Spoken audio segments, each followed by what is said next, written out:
Hey everyone, pardon my appearance. I crawled into bed because I'm struggling a little bit with um, alcohol and cravings today.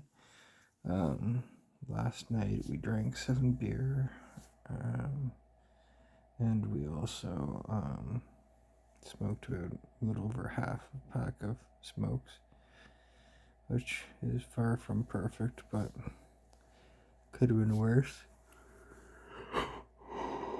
We were having a craving about a few minutes ago to go back and get more booze, but somehow we managed to say no. So we came into the bedroom because it feels like a safe space, and cuddled up with Jack for a little bit. He's down there in his bed. Moral support. Um,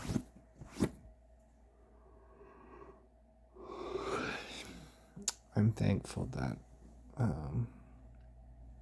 I was able to say no in my head. Um,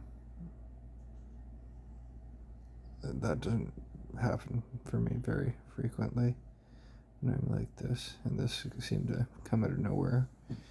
And we also prayed for help. Um, God, we'll do it again. God, please grant us the strength to resist this temptation. Take it away from us if you can.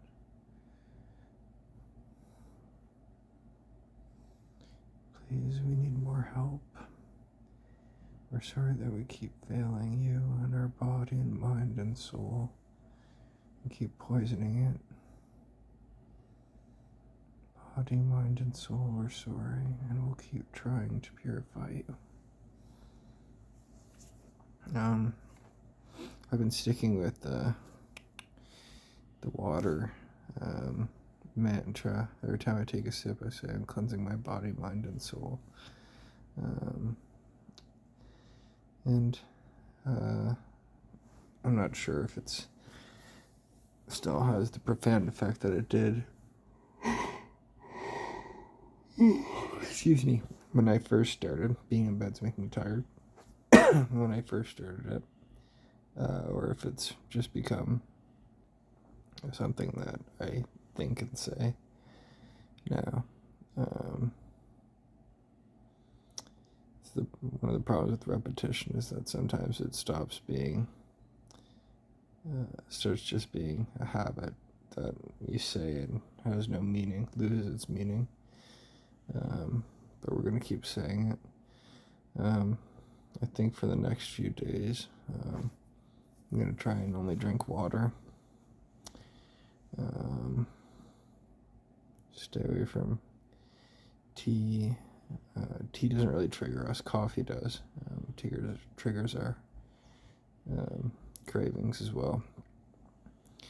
But since we have to go for a blood test, it's probably good for us to just have some good old-fashioned water. Flush out our system. Not that we have anything to hide. Not that we would hide anything from our doctor anyway.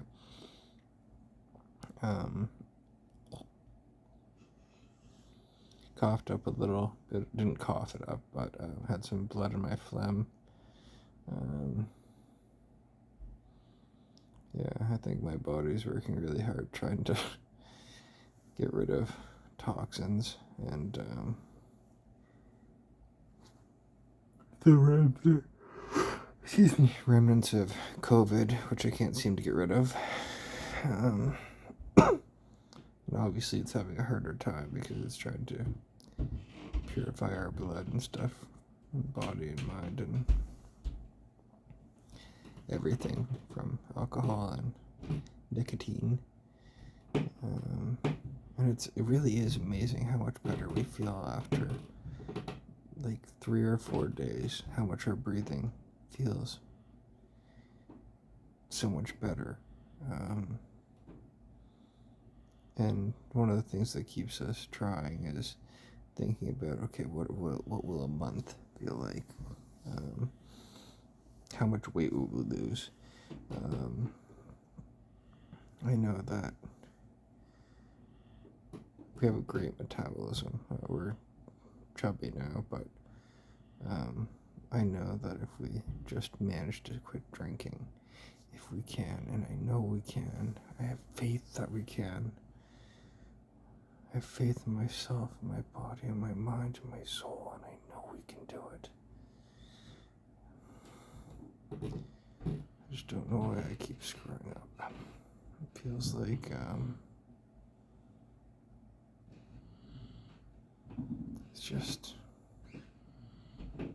it's harder than I ever thought it would be. Same mistakes for like 6 years. Over and over. How many times have we written in our journal about how we're going to quit and failed and wrote that we screwed up the next day? How many videos on here have we posted about trying to quit?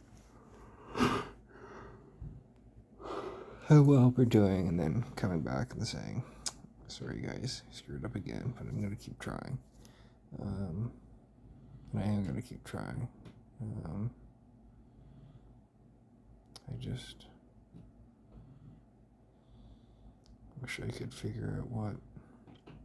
Like, we know some of the triggers: coffee, one,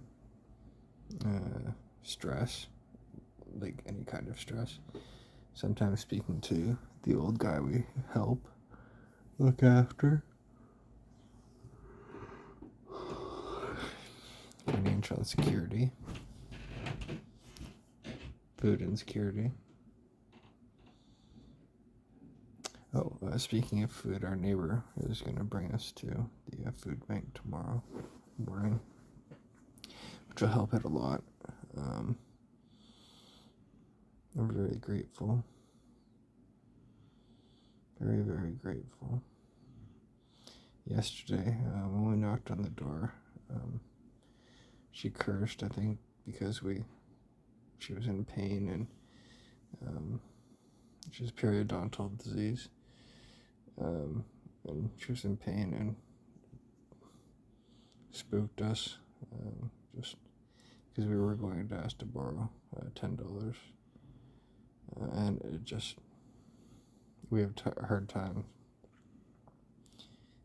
knowing whether someone's upset with us,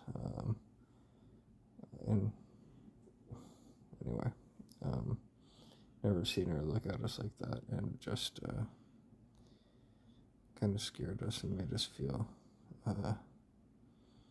we just kind of froze. We're like, sorry, we'll come back. She goes, no, what do you want? And I was like, it just wasn't fun. But she did help us, and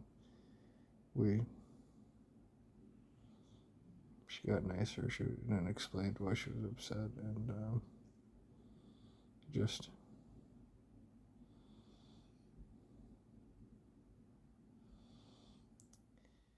pain's no fun.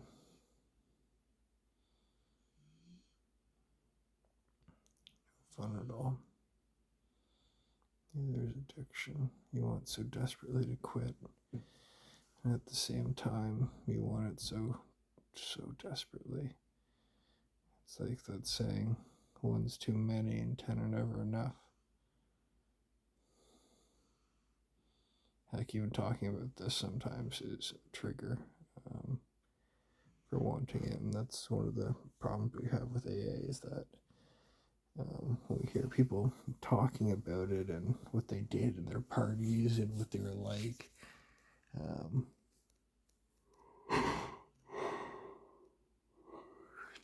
It's not always happy stories. Sometimes they're funny, oftentimes they're sad, but sometimes just hearing people go on and on and on about it, as we are now, um, makes us crave it.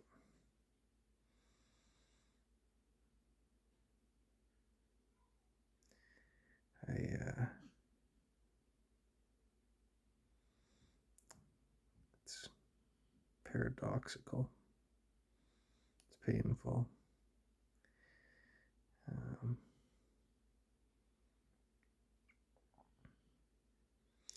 I'm glad I journal and have this because I don't know what other outlet I would have aside from therapy. And even there, I hide the extent of my failings.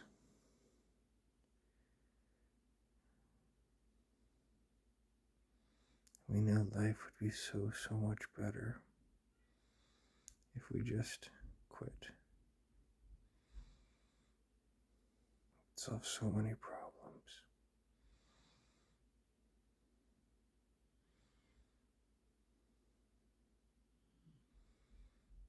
So many problems.